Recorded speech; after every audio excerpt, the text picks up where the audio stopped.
साल 1996। Bear Grylls 16,000 feet की ऊंचाई पर थे। सामने प्लेन के दरवाजे पर रेड लाइट ऑन थी। तभी अचानक से लाइट ग्रीन हो जाती। एक आदमी प्लेन का दरवाजा खोलता है और जोर जोर से चिल्लाता है, गो गो गो।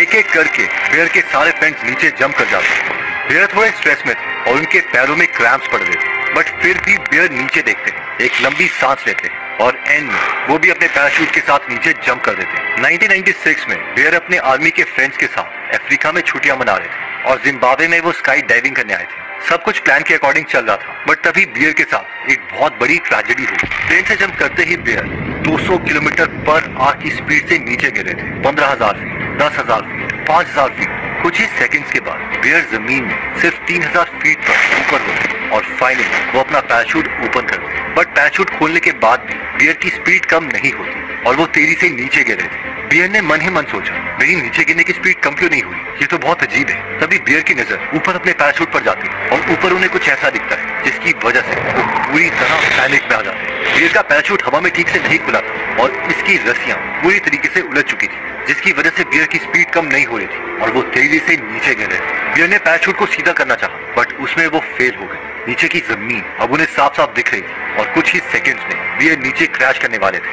बियर अब और डर गए थे, वो जमीन के काफी पास थे। उन्होंने अपना रिजर्व पैराशूट ओपन करना चाहा, बट अब तक काफी देर हो चुकी थी। 16,000 फीट की ऊंचाई से बियर सीधे नीचे जमीन पर क्रैश हो गए। उनकी स्पीड इतनी ज्यादा थी कि वो जमीन से एक पुतले की तरह बाउंस होकर दूर जाके गिरे और उनके चारों तरफ मिट्टी के धुएं का बादल सा बन गया। बियर डायरेक्टली अपनी पीठ पर गिरे थे और ये क्रैश इतना तेज था कि उन्हें ऐसा लग रहा था जैसे किसी ने उनकी रीढ़ की हड्डी पर पत्थर घुसा दिया।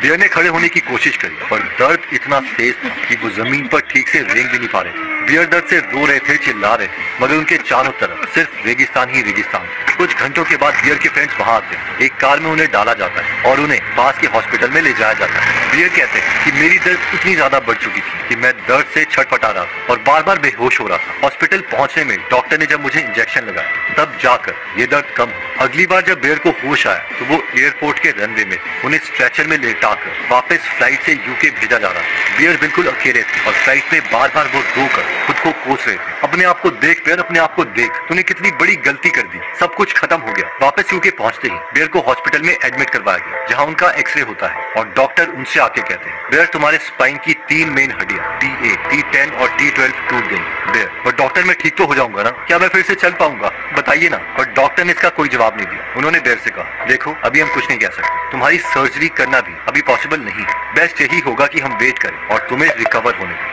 बियर पैरालाइज होते होते बचे थे। बियर की बैक को सपोर्ट करने के लिए मेटल का एक बहुत बड़ा ब्रेस लगाया गया। दर्द इतना ज्यादा था कि बेड से 1 इंच हिलना भी बियर के लिए मुश्किल था। एक्सीडेंट के 60 दिन बाद भी बियर उसी तरह बेड पर पड़े हुए थे। बियर बार बार उस सीन को अपने दिमाग में रिपीट कर रहे थे और खुद को कह रहे थे, तू कितना बड़ा गधा है, पैनिक करने की जगह तू पैराशूट को धीरे से लैंड कर सकता था या फिर टाइम पर रिजर्व पैराशूट खोल सकता था। एक्सीडेंट के 90 दिनों के बाद बियर हॉस्पिटल से घर आ गए, बट अभी भी उनकी हालत सेम थी। बियर बेड में पड़े पड़े यही सोच रहे थे, क्या मैं वापस से आर्मी ज्वाइन कर पाऊंगा, क्या मैं वापस से चल भी पाऊंगा कि नहीं। तभी उनकी नजर उनकी दीवार पर लगे माउंट एवरेस्ट की एक फोटो पर लगी। बियर और उनके पिता का हमेशा से सपना था कि माउंट एवरेस्ट को वो क्लाइंब करे, बट बियर एवरेस्ट चढ़ना तो दूर, इवन खड़े होने की हालत में भी नहीं थे। बट तभी बियर ने कुछ ऐसा कर दिया जो खुद उन्होंने भी एक्सपेक्ट नहीं किया था। पीठ पर मेटल ब्रेस लगे होने के बावजूद बियर अपने बेड से उठे, किसी तरह गिरते पड़ते फोटो तक पहुंचे, उसे वॉल से उतारा और खुद से कहा, चाहे कुछ भी हो जाए, मैं ना सिर्फ वापस पैरों पर चलकर दिखाऊंगा, बल्कि दुनिया के सबसे ऊंचे पहाड़ माउंट एवरेस्ट को भी क्लाइंब करूंगा। बट ये टारगेट बियर के लिए ऑलमोस्ट इम्पॉसिबल था। ब्रिटिश आर्मी ने तब तक एवरेस्ट पर कई मिशन भेजे थे और उनमें से सिर्फ एक मिशन ही सक्सेसफुल हुआ था। और इवन के जो माउंटेनियर सक्सेसफुल भी हुए थे वो भी किसी तरह मरते मरते बचे थे। और इवन इस जर्नी में इन लोगों को अपने हाथ पैर की उंगलियां तक कटवानी पड़ गई थी। बट इसके बाद भी बियर ने डिसाइड किया कि वो अपने और अपने पिता का सपना पूरा करेंगे। एक्सीडेंट के पूरे 8 महीने और कई हफ्तों तक बेड में पड़े रहने के बाद बियर वापस से रिकवर होना शुरू हो गए। बट तभी बियर को एक और झटका लगा। रिकवर होने के बाद बियर वापस से अपने आर्मी रेजिमेंट में जाते हैं, जहां डॉक्टर्स उन्हें बताते हैं कि बियर अनफॉर्चुनेटली अब से तुम पैराशूट जंप नहीं कर पाओगे, क्योंकि तुम्हारी स्पाइन वापस से इंजर्ड हो सकती है, ना ही तुम पीठ पर ज्यादा वेट उठा सकते। बियर समझ गए थे कि इस इंजरी के साथ अब वो आर्मी में कंटिन्यू नहीं कर सकते। वो रेजिमेंट के कर्नल के पास गए और उनसे कहा, सर मेरा आर्मी में रहने का अब कोई मतलब नहीं है। इस इंजरी के साथ मैं हार्डली यहाँ कुछ कर सकता हूँ। मेरे लिए रिजाइन करना ही सही रहेगा। बियर ने आर्मी से तो रिजाइन कर दिया, बट अब उनके पास ना कोई जॉब थी और ना ही कोई सोर्स ऑफ इनकम। यहाँ तक कि माउंट एवरेस्ट ट्रिप के लिए जो लाखों रुपए उन्हें चाहिए थे वो भी उनके पास नहीं थे। बियर के लिए माउंट एवरेस्ट इस वक्त डू और डाई मिशन बन चुका था। उनके सामने दो सिनेरियो थे। सिनेरियो 1, अगर वो इसे सक्सेसफुली क्लाइंब करते हैं तो वो ये करने वाले ना सिर्फ ब्रिटेन के यंगेस्ट पर्सन होंगे, बल्कि साथ में उन्हें कहीं स्पॉन्सरशिप या जॉब भी मिलेगी। सिनेरियो 2, दूसरी तरफ बियर के लिए फेल होने के दो ही मतलब थे, या तो एवरेस्ट जैसे खतरनाक माउंटेन पर उनकी डेथ हो, या फिर पूरी लाइफ बिना किसी जॉब, बिना किसी क्वालिफिकेशन के रहना और पूरी लाइफ एक फेलियर कहलाना। बियर के एक आर्मी के फ्रेंड अपनी टीम के साथ एवरेस्ट पर जा रहे थे। बियर ने चुपचाप ये टीम ज्वाइन कर ली और अपने मिशन के लिए वो रेडी हो गए। बट अभी भी उनके सामने एक बहुत बड़ी प्रॉब्लम थी। एवरेस्ट जाने के लिए ऑलमोस्ट 50 लाख रुपए का खर्चा आता था और इतने पैसे बियर के पास नहीं थे। अगले एक महीने तक उन्होंने कई लोगों को चिट्ठियां लिखी ताकि उन्हें स्पॉन्सरशिप मिल सके, बट हर जगह से वो रिजेक्ट हो गए। बट इसके बाद भी बियर ने हार नहीं मानी। एक के बाद एक 23 चिट्ठियां उन्होंने वर्जिन ग्रुप के ओनर सर रिचर्ड ब्रैंसन को भेजी, जो कि खुद इस तरीके के एडवेंचरर मिशन करते रहते थे। पर इसका जवाब उन्हें रिचर्ड ब्रैंसन से नहीं मिला, तो बियर ने डिसाइड किया कि मैं खुद सर रिचर्ड के पास जाऊंगा और उनको अपना प्रपोजल सुनाऊंगा।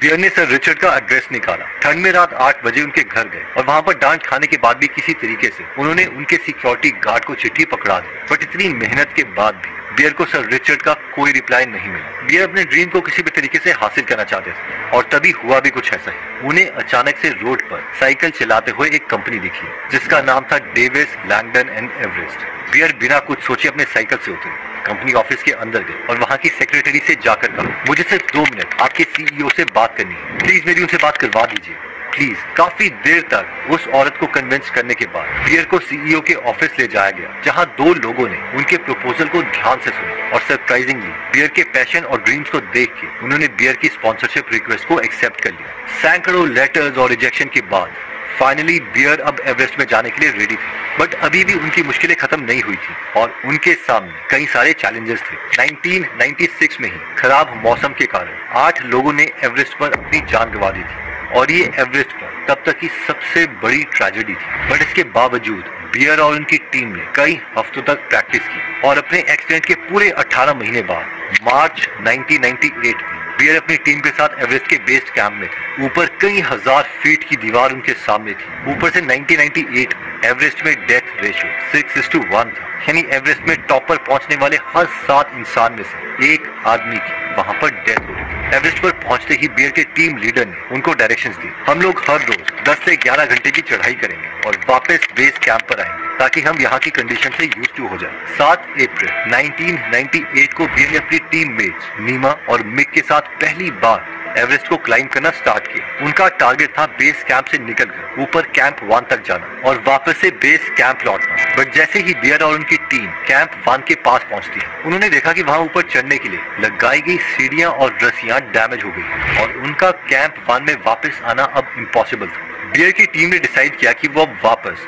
बेस कैंप लौट जाएंगे और धीरे धीरे वो सभी नीचे उतरने लगे। कई घंटों तक चलने के बाद बियर काफी ज्यादा थक चुके थे और वो जल्द से जल्द बेस कैंप जाकर रेस्ट करना चाहते थे। बट तभी बियर के साथ कुछ ऐसा हुआ जो उन्होंने दोबारा एक्सपेक्ट नहीं किया था। अपनी टीम में बियर सबसे आगे चल रहे थे और उनके 2 टीममेट्स उनके पीछे थे। तभी जिस बर्फ पर बियर चल रहे थे उसमें से उन्हें कुछ आवाज आई। बियर ने नीचे देखा तो उनके पैरों के नीचे की जमीन खिसक रही थी। बियर डर से बिल्कुल सुन पड़ गए और इससे पहले कि वो कुछ कर पाते नीचे बर्फ में एक और बड़ा क्रैक हुआ और बूम, अगले ही सेकंड बियर नीचे गड्ढे में गिर गए। ये गड्ढा इतना ज्यादा गहरा था कि बियर को नीचे कई 1000 मीटर तक भी इसका एंड नहीं दिख रहा था। बियर गड्ढे की दोनों तरफ की वॉल से टकराकर नीचे गिर रहे थे, बट तभी एक झटके के साथ वो गड्ढे के बीचों बीच रुक गए। बियर की बॉडी एक पतली सी रस्सी से अटैच थी जिसके चलते वो पूरी तरह नीचे जाने से बच गए थे। बट उनके पास ज्यादा टाइम नहीं था। वो पतली रस्सी उन्हें कुछ ही सेकंड तक रोक सकती थी और बियर को इतनी चोटें आई थी कि कुछ सेकंड तक वो बेहोश हो गए। बियर ने जोर जोर से चिल्लाना शुरू किया, नीमा, मिक, मुझे बचाओ, जल्दी करो।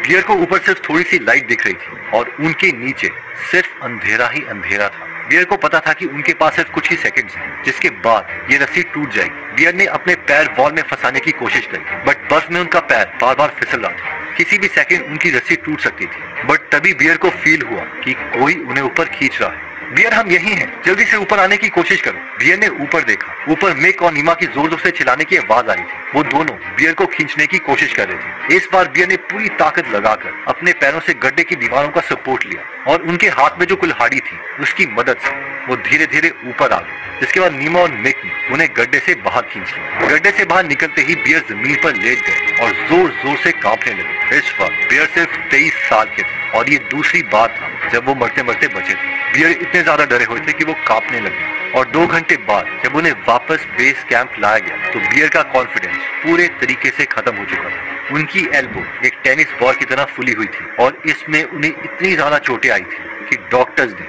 उन्हें कुछ दिनों तक रेस्ट करने के लिए कहा। बियर डरे हुए थे, उनका कॉन्फिडेंस टूट चुका था, लेकिन फिर भी वो खुद से कह रहे थे बड़े गोल्स के रास्ते में चैलेंजेस आते ही रहते हैं और आगे जितने भी चैलेंजेस आएंगे मैं हार नहीं मानूंगा। कुछ दिनों तक आराम करने के बाद बियर ने वापस ऊपर क्लाइंब करना शुरू कर दिया। सबसे पहले वो कैंप 1 पर पहुंचे, फिर कुछ दिनों के बाद कैंप 2 पर और फाइनली उससे भी ऊपर कैंप 3 तक वो पहुंच गए। बियर अब एवरेस्ट को समझ चुके थे और अपने फाइनल अटेम्प्ट में वो बेस कैंप से सीधा ऊपर जाने के लिए रेडी थे। बट तभी उनके सामने एक नहीं 2 और बड़ी मुश्किलें आई। कैंप 3 पहुंचने की अगली ही सुबह बियर बुरे तरीके से बीमार हो गए। वो बार बार उल्टियां कर रहे थे और उनके सर में बहुत ज्यादा दर्द हो रहा था। बेस कैंप में डॉक्टर्स ने बियर से कहा, बियर तुम्हें बहुत ही सीरियस चेस्ट इन्फेक्शन हुआ, अभी तुम एवरेस्ट के टॉप पर नहीं जा सकते, तुम्हें कुछ दिनों तक रेस्ट करना होगा। बट बियर के पास टाइम कम था और कुछ ही दिनों में उन्हें अपना मिशन कंप्लीट करना था। बट बियर चाहते हुए भी अब एवरेस्ट समिट पर नहीं पहुंच सकते थे। कुछ दिनों बाद बियर जैसे ही ठीक होने लगे तभी उन्हें एक और बुरी खबर मिली। अगले कुछ ही दिनों में एवरेस्ट के ऊपर एक बहुत बड़ा तूफान आने वाला था, जिसके बाद एवरेस्ट पर चढ़ना ऑलमोस्ट इम्पॉसिबल था। बियर अभी बीमार थे और उनके पास टाइम काफी कम था। उस दिन पूरी रात बियर ग्रिल्स प्रार्थना करते रहे, प्लीज भगवान मुझे एक चांस दे दो, मुझे जल्दी ठीक कर दो प्लीज। तूफान माउंटेन के पास आ चुका था और बियर सिर्फ उस पहाड़ को देख रहे थे कि तभी उन्हें खबर मिली, बियर तुम्हारी किस्मत बहुत अच्छी है, आखिरी मूवमेंट में तूफान दूसरी तरफ मुड़ गया है, हमारे पास 2 दिन का एक्स्ट्रा टाइम है, क्या तुम रेडी हो? ये हमारा लास्ट चांस हो सकता है।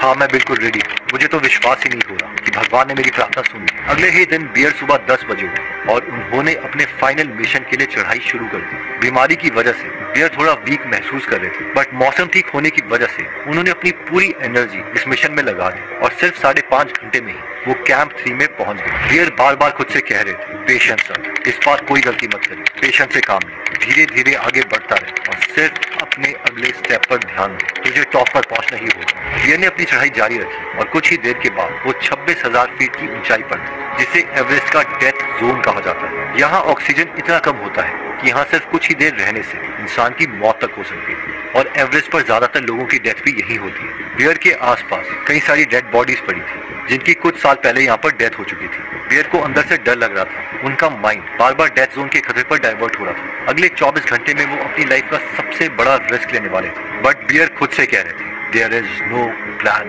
बी। बियर और उनकी टीम ने रात तक वेट किया और टॉप पर पहुंचने के लिए उन्होंने चढ़ाई शुरू कर दी। बियर थके हुए थे और ऑक्सीजन की कमी के चलते उनका चलना मुश्किल हो रहा था। 17 घंटे की चढ़ाई के बाद फाइनली वो अब टॉप से सिर्फ 400 फीट दूर थे। बियर से पहले सिर्फ 30 ब्रिटिशर्स ही यहाँ तक पहुंच पाए थे और इस मोटिवेशन के साथ और अपने पहले एक्सीडेंट के 18 महीने के बाद बियर दुनिया की सबसे ज्यादा ऊंचाई वाले माउंटेन पर चढ़ चुके थे। सिर्फ 23 साल की एज में बियर ग्रिल्स तब एवरेस्ट को क्लाइंब करने वाले यंगेस्ट ब्रिटिशर थे और उन्होंने